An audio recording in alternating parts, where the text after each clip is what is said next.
ইরানের সর্বোচ্চ নেতার শেষ বিদায়, যুক্তরাষ্ট্র ইরান ঐতিহাসিক শান্তি চুক্তির ২৪ ঘন্টার সময়সীমা আর রাশিয়ার ইউক্রেন অভিযানের নতুন চাঞ্চল্যকর মোড়। বিশ্ব রাজনীতিতে আজ কি এমন ঘটতে যাচ্ছে যা মানচিত্র বদলে দিতে পারে? আজকের এই ভিডিওতে থাকছে আন্তর্জাতিক পরিস্থিতির সর্বশেষ সেই বিস্ফোরক আপডেট। গত কয়েক ঘন্টায় বিশ্বজুড়ে যে ভূ রাজনৈতিক পরিবর্তনগুলো ঘটেছে তার পেছনে সত্য আর বিশ্লেষণ নিয়ে সাজিয়েছে আজকের পর্ব।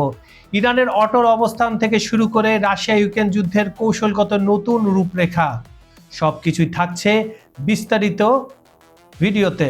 আর পুরো ভিডিওটি বুঝতে হলে শেষ পর্যন্ত আমাদের সাথেই থাকুন।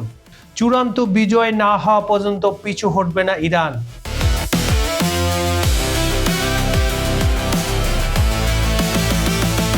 ইরানের পার্লামেন্ট স্পিকার ও শীর্ষ আলোচক মোহাম্মদ বাঘের গালিবফ ঘোষণা করেছেন, চূড়ান্ত বিজয় অর্জিত না হওয়া পর্যন্ত ইরান তার অবস্থানে অনড় ও অবিচল থাকবে।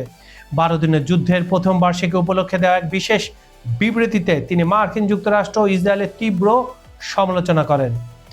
গালিবফ অভিযোগ করেন, এই দুই দেশ যৌথভাবে পরিকল্পিতভাবে বেসামরিক নাগরিকদের নিশানা করেছে। তিনি তাদের কর্মকাণ্ডকে অমানবিক অপরাধ হিসাবে অভিহিত করে কঠোর নিন্দা জানান। বিবৃতিতে স্পিকার যুদ্ধের শহীদদের আত্মত্যাগের প্রতি গভীর শ্রদ্ধা নিবেদন করেন এবং উল্লেখ করেন, এই বীরত্বপূর্ণ ত্যাগই বর্তমান প্রজন্মের অনুপ্রেরণার উৎস। ইরানের সার্বভৌমত্ব রক্ষা এবং চূড়ান্ত বিজয় ছিনিয়ে আনার লড়াইয়ে কোনো ধরনের বাহ্যিক চাপের মুখে তেহরান বিন্দুমাত্র পিছু হটবে না বলে তিনি পুনর্ব্যক্ত করেন। গালিবফের এই কঠোর হুঙ্কার দেশের অটল সংকল্প ও প্রতিরোধের দৃঢ় মানসিকতারই প্রতিফলন। যুক্তরাষ্ট্র ইরান ঐতিহাসিক শান্তি চুক্তি 24 ঘন্টার মধ্যে চূড়ান্ত হওয়ার সম্ভাবনা।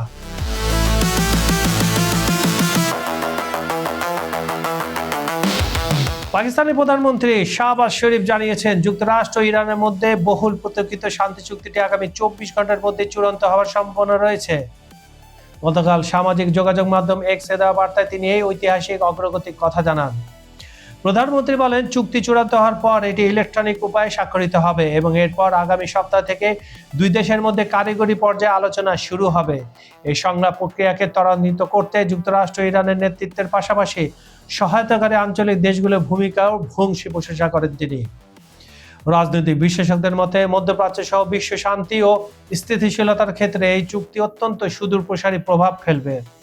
শাহবাজ শরীফ গভীর আশাবাদ ব্যক্ত করে বলেন, এই ঐতিহাসিক উদ্যোগ বিশ্বমঞ্চে দীর্ঘস্থায়ী শান্তি ও নিরাপত্তা প্রতিষ্ঠায় একটি মজবুত ভিত্তি হিসাবে কাজ করবে। বৈশ্বিক ভূ রাজনীতিতে উত্তেজনা প্রশমনে এই সম্ভাব্য চুক্তিটিকে একটি যুগান্তকারী মাইলফলক হিসাবে দেখা হচ্ছে। আয়াতুল্লাহ খামেনির দাফনের নতুন সময়সূচি ঘোষণা।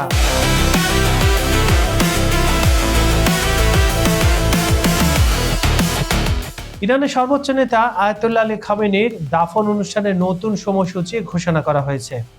রাষ্ট্রীয় গণমাধ্যমের তথ্য অনুযায়ী আগামী 4 ও 5 জুলাই তেহরানে তাকে শ্রদ্ধা জানানোর জন্য বিদায়ী অনুষ্ঠানে আয়োজন করা হবে।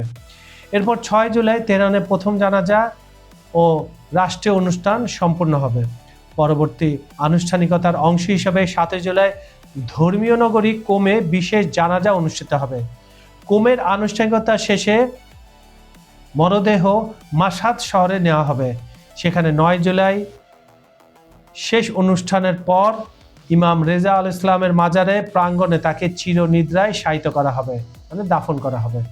দীর্ঘ কয়েক দশক ধরে ইরানের ক্ষমতার কেন্দ্রে থাকা এই প্রভাবশালী নেতার প্রয়াণে দেশটিতে শোকের পরিবেশ বিরাজ করছে। তার দাফন অনুষ্ঠানকে ঘিরে ব্যাপক নিরাপত্তা ব্যবস্থা গ্রহণ করা হয়েছে এবং শ্রদ্ধা জানাতে লাখো মানুষের সমাগম হবে বলে ধারণা করা হচ্ছে। খামেনির বিদায় অনুষ্ঠানটি যথাযথ মর্যাদায় সম্পন্ন করতে ইরান সরকার বিশেষ প্রস্তুতি গ্রহণ করেছে। রাশিয়া ইউক্রেন যুদ্ধ, কৌশলগত অর্জন ও রাশিয়ার দৃষ্টিভঙ্গি।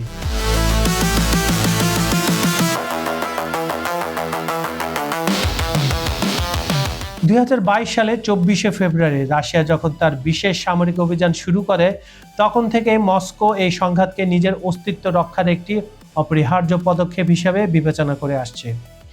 রাশিয়ার মূল লক্ষ্য ছিল ন্যাটোর ক্রমবর্ধমান আগ্রাসন রুখে দেওয়া এবং ইউক্রেনকে একটি নিরপেক্ষ রাষ্ট্রে পরিণত করা। 4 বছরেরও বেশি সময় পেরিয়ে গেলেও রাশিয়া তার এই নিরাপত্তা কৌশল থেকে এক চুলও নড়েনি, বরং দীর্ঘস্থায়ী এই যুদ্ধের মাধ্যমে রাশিয়া প্রমাণ করেছে পশ্চিমা শক্তির বলয় থেকে তারা নিজেদের স্বার্থ রক্ষায় আপোষহীন। ইউক্রেনের পূর্বাঞ্চল ও দানবাস অঞ্চলে রাশিয়ার সামরিক নিয়ন্ত্রণ প্রতিষ্ঠা সেই লক্ষ্য অর্জনেরই বাস্তবায়ন, যা দেশটির দীর্ঘমেয়াদী নিরাপত্তা নিশ্চিত করার পথে একটি গুরুত্বপূর্ণ মাইলফলক। সামরিক কৌশলের দিক থেকে রাশিয়া নিজেকে একটি নতুন বাস্তবতার সাথে মানিয়ে নিয়েছে। পশ্চিমা বিশ্বের নজিরবিহীন অর্থনৈতিক নিষেধাজ্ঞা সত্ত্বেও রাশিয়ার অর্থনীতি ধসে পড়েনি, বরং দেশটির নিজস্ব আভ্যন্তরীণ উৎপাদন ও নতুন অংশীদারদের সাথে বাণিজ্যের মাধ্যমে টেকসই সক্ষমতা অর্জন করেছে।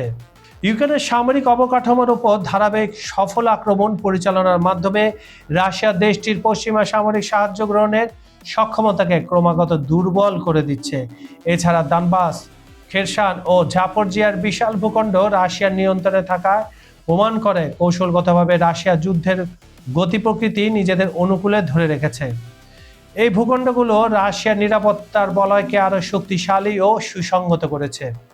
সবশেষে বলা যায়, রাশিয়া এই যুদ্ধকে কেবল একটি আঞ্চলিক সংঘাত হিসেবে দেখছে না, বরং এটি তাদের কাছে একটি নতুন বিশ্ব ব্যবস্থা গড়ার প্রক্রিয়া। ন্যাটো বা পশ্চিমা শক্তির চাপকে অগ্রাহ্য করে রাশিয়া আজ এক বহুমুখী বিশ্ব ব্যবস্থার অন্যতম চালিকা শক্তি হিসেবে নিজেকে প্রতিষ্ঠিত করতে সক্ষম হয়েছে, যেটাকে আমরা বলি মাল্টিপোলার ইউনিভার্স।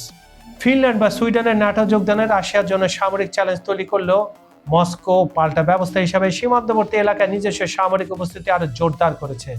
যুদ্ধের মাধ্যমে রাশিয়া ইউক্রেনকে ন্যাটোর অবিচ্ছেদ্য অংশ হওয়া থেকে কার্যকরভাবে থামিয়ে দিয়েছে, যা তাদের অভিযানের অন্যতম প্রধান সামরিক লক্ষ্য ছিল। সুতরাং রাশিয়ার দৃষ্টিতে এই সংঘাত কেবল হার জিতের বিষয় নয়, বরং এটি একটি দীর্ঘমেয়াদী ভূ রাজনৈতিক স্থিতিশীলতা নিশ্চিত করার লড়াই। বন্ধুরা, আজকের এই ঘটনাবহুল আন্তর্জাতিক পরিস্থিতি আমাদের বুঝিয়ে দিচ্ছে যে বিশ্ব রাজনীতি আজ এক সন্ধিক্ষণে দাঁড়িয়ে। একদিকে ইরানের অটল সংকল্প, যারা তাদের সার্বভৌমত্ব ও আদর্শের প্রশ্নে বিন্দুমাত্র আপোষ করতে নারাজ। অন্যদিকে রাশিয়ার দীর্ঘমেয়াদী ভূ রাজনৈতিক কৌশল, যা প্রমাণ করেছে যে বাহ্যিক চাপ মানে বাইরের চাপ কখনোই একটি অদম্য শক্তির ইচ্ছা শক্তিকে দমাতে পারে না। ইরানের সর্বোচ্চ নেতৃত্বের প্রতি শ্রদ্ধা আর রাশিয়ার কৌশলগত প্রতিরোধের এই ধারা বিশ্ব মানচিত্রে কি পরিবর্তন আনবে তা দেখার জন্য আমাদের চোখ রাখতে হবে আগামীর দিনগুলোতে। ইরান যুক্তরাষ্ট্র শান্তি চুক্তিকে আসলে বৈশ্বিক অস্থিরতা কমাবে, নাকি এটি কেবলই সাময়িক বিরতি? আর রাশিয়ার এই নতুন সামরিক ও রাজনৈতিক অবস্থান কি সত্যি একটি নতুন বিশ্ব ব্যবস্থার জন্ম দিচ্ছে? উত্তর লুকিয়ে আছে সময়ের গর্ভে। আমরা সব সময় নিরপেক্ষভাবে আপনাদের সামনে সত্য তুলে ধরার চেষ্টা করি। আমাদের এই বিশ্লেষণ আপনাদের কেমন লাগলো তা অবশ্যই কমেন্ট করে জানান। আর হ্যাঁ, আন্তর্জাতিক রাজনীতির এমন সব গভীর ও বিস্ফোরক আপডেট সবার আগে পেতে আমাদের চ্যানেলটি সাবস্ক্রাইব করে বেল আইকনটি অন করে রাখুন। বিজ্ঞাপন ও প্রমোশনের জন্য ডেসক্রিপশনে দেওয়া নাম্বারে যোগাযোগ করতে পারেন। বাংলাদেশ, ভারত, মধ্যপ্রাচ্য কিংবা পৃথিবীর যে প্রান্ত থেকে আমাদের দেখছেন, ভালো থাকুন, নিরাপদে থাকুন। আমি কাজল হায়দার আজ বিদায় নিচ্ছি। দেখা হবে পরের ভিডিওতে নতুন কোনো ইস্যু নিয়ে। ততক্ষণ পর্যন্ত আমাদের সাথেই থাকুন। আল্লাহ হাফেজ।